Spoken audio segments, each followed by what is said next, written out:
الهنغاري إلى مادو.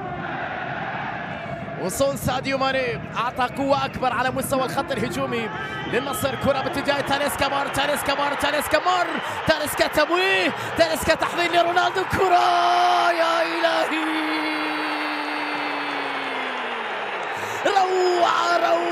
روعة يا كريستيانو. الله يا سلام على لقطة، على مهارة، على فن، على متعة، على كرة، على لمسة، على سحر، على مهارة، على كريستيانو يضرب الهدف الأول في هذه القمة بروعة كبيرة. تاليسكا صاحب كل شيء في هذه الكرة، الكنترول، المهارة، اللمسة، التمريرة. كريستيانو موعد مع الأهداف، موعد مع الفرحة، موعد مع التألق. هذه المرة باليسرى في الزاوية اليسرى.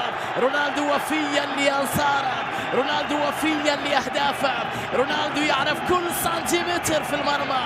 يتغير الخصوم والأندية المنافسة، لكن رونالدو يبقى وفيا لأرقامه الكبيرة. هدف جديد في بطولة أخرى، في لمسة رائعة، في ضربة جميلة لكريستيانو رونالدو. وما أدراك ما رونالدو بروعة كبيرة بضربة رائعة جدا. من قال أنه رونالدو خلاص انتهى؟ هذا هراء بصراحة، وهذا ضربا من الجنون. رونالدو يضرب رقم بعد آخر ويتألق مباراة بعد أخرى، بدالك أنه لا يزال يقاتل الحصول على مكان أساسي وأنه لاعب شاب. لم يكن هنالك لمسة يد في قرار الحكم. تاليسكا صنع الفرحة لكريستيانو، لأنه في مثل هذه المواقف لا يمكن أن يضيع رونالدو. النصر عن طريق كريستيانو يضرب بالهدف الأول في هذه الأثناء.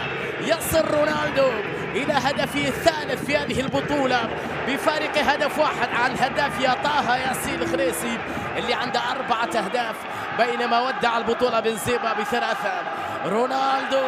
رونالدو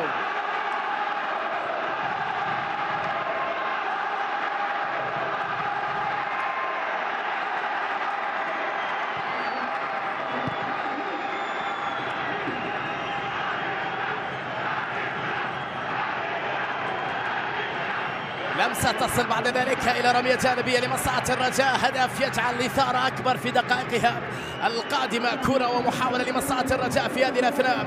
العودة لجهة اليسار محمود، كرة بعيدة، كرة بن تايك في الأخير إلى رمية جانبية، بعيد الكرة الأخيرة، وفي الأخير إلى ركلة مرمى على ما يبدو لنواف العقيدي. الرجاء كان يخطط لتراجع للخلف وضرب النصر في المرتدات او الاعتماد على الكرات الثابته، البحث عن الفعل وليس ردة الفعل بالنسبة للرجاء. الآن يقبل هدف في مرماه في مباراة صعبة بالتأكيد. انه